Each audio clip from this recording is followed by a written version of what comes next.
Accident நடந்துச்சு. இந்த boat accident நடக்கிறதுக்கு என்ன ரீசனா இருக்கும், எப்படி நடந்துச்சுன்னு எல்லாமே சொல்றேன். இந்தியன் நேவி ஸ்பீட் போட்டுக்கும் ஃபெரி என்ற ஒரு உட்டன் போட்டுக்கும் நேத்து கிராஷ் நடந்துச்சு மும்பைல. இந்த விபத்து எப்படி நடந்துச்சு அப்படின்ட்டு வீடியோவும் அட்டாச் பண்ணிருக்கேன். நேவி ஸ்பீட் போட்டுக்கு என்ன அர்த்தம் பாத்தீங்க அப்படின்னா இது வந்து ஒரு ஆர்மி போட். ஃபெரி என்ற போட்டுக்கு என்ன அர்த்தம் பாத்தீங்க அப்படின்னா இதுல வந்து பேசஞ்சர்ஸ் டிராவல் பண்ற ஒரு போட். இந்த போட்டோட பேரும் என்னன்னா நீல்கமல். இந்த ஃபெரி போட் வந்து எங்க போகுது பாத்தீங்க அப்படின்னா கேட்வே ஆஃப் இந்தியால இருந்து எலிஃபண்டா ஐலாண்ட்ஸ்க்கு போகுது. ஏன் போகுது பாத்தீங்க அப்படின்னா ஜெனரலா நம்மளோட டூரிஸ்ட் எல்லாம் விசிட் பண்ணுவோம்ல, அந்த மாதிரி ஒரு விசிட்டர்ஸ்க்கான ஒரு பேசஞ்சர் தான் இந்த கப்பல்.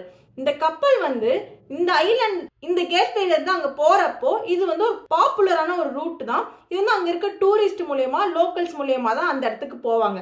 எதுக்காக அந்த எலிஃபண்டா ஐலாண்ட்ஸ்க்கு போவாங்க அப்படின்னா அங்க ஒரு எலிஃபண்டா கேவ்ஸ் இருக்கு. அதை பாக்குறதுக்காக இந்த இடத்துல இருந்து டூரிஸ்ட் வந்து இந்த கப்பல் மூலியமா அங்க போவாங்க. நம்ம இங்க இருந்து அந்த கப்பல் மூலியமா அங்க போறதுக்கு 50 நிமிஷத்துல இருந்து 1 மணி நேரம் வரைக்கும் டைம் எடுக்கும் ஒன் வே ட்ரிப்புக்கு. இந்த ஃபெரி வந்து என்ன டைமிங்ல வந்து ஆப்ரேட் பண்ணுவாங்க பாத்தீங்க அப்படின்னா காலையில 9 மணில இருந்து மதியம் 2:30 மணி வரைக்கும். அங்க இருக்க அந்த எலிஃபண்டா கேவ்ஸ்ல இருந்து ரிட்டர்ன் வர்றதுக்கு லாஸ்ட் ரிட்டர்ன் ட்ரிப் டைம் என்னன்னு பாத்தீங்க அப்படின்னா 5:30 மணி. 5:30 மணிக்கு மேல அங்க எந்த இதுவும் கிடையாது. அந்த இந்தியன் நேவி ஸ்பீட் போட்ல இன்ஜின் வந்து ஏதோ பிரச்சனை பண்ணிடுச்சு. அதனால வந்து அவங்க வேகமா வந்து அந்த ஃபெரி போட் மேல இடிச்சிட்டாங்க.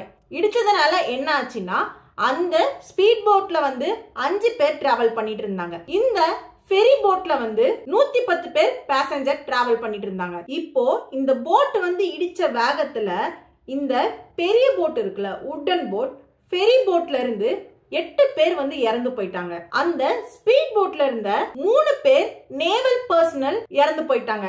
2 பேர் எக்யூப்மெண்ட் மேனுஃபேக்சரும் இறந்து போயிட்டாங்க. கிட்டத்தட்ட 13 பேர் வந்து இந்த போட் ஆக்சிடென்ட்ல இறந்து போயிருக்காங்க. மிச்ச சில பேருக்கு அடியும் பட்டிருக்கு. பல பேரை வந்து காப்பாத்திருக்காங்க. இப்ப வரைக்கும் 102 பேர் கிட்ட காப்பாற்றப்பட்டிருக்கு. ஆர்மி போட்ன்றப்போ அவங்க நல்ல ட்ரெயின் ஆகி தான் இருந்திருப்பாங்க. அவங்களால ஏதோ இன்ஜின் கண்ட்ரோல் வந்து லாஸ் ஆனதுனால ஏதோ விபத்து ஏற்பட்டிருக்கு. அதாவது இந்த நீல்கமல் போட்டோட டைபிக்கலி டிராவல் ஸ்பீட் எவ்வளோன்னு பாத்தீங்க அப்படின்னா 10ல இருந்து 20 நாட்ஸ்ன்னு சொல்லுவாங்க. அப்படின்னா என்ன அர்த்தம் அப்படின்னா ஒரு நாட்ஸ் அப்படின்னா 1.8 கிலோமீட்டர்னு சொல்லுவாங்க. அப்போ 10ல இருந்து 20 நாட்ஸ் அப்படின்னா 18ல இருந்து 37 கிலோமீட்டர் பர் ஹவர் டிராவல் பண்ணும். அதுவே ஸ்பீட் போட்டோட யூசுவல் ஆப்ரேட்ஸ் என்னன்னு பாத்தீங்க அப்படின்னா 30ல இருந்து 50 நாட்ஸ்ன்னு சொல்லுவாங்க.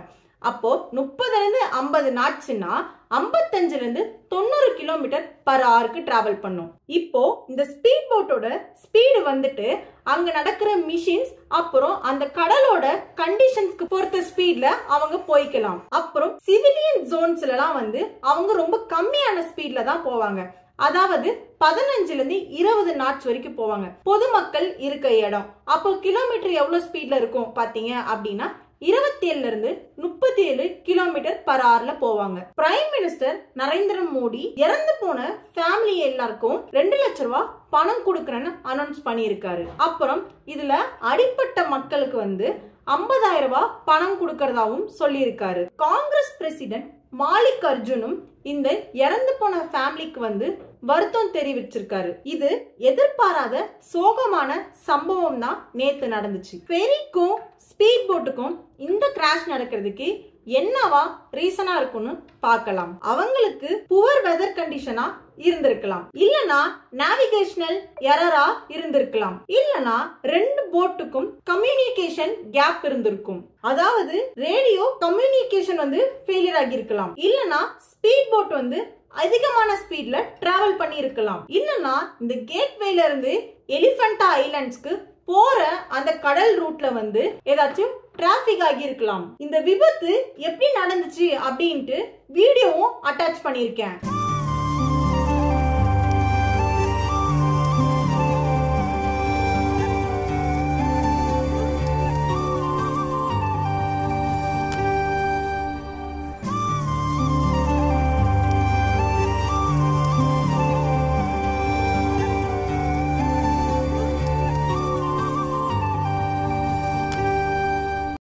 உசிரே நீதானே நீதானே கடலாவும் கூட நானே எதுவும் வேணாமே வேணாமே முடிவும் கூட நானே.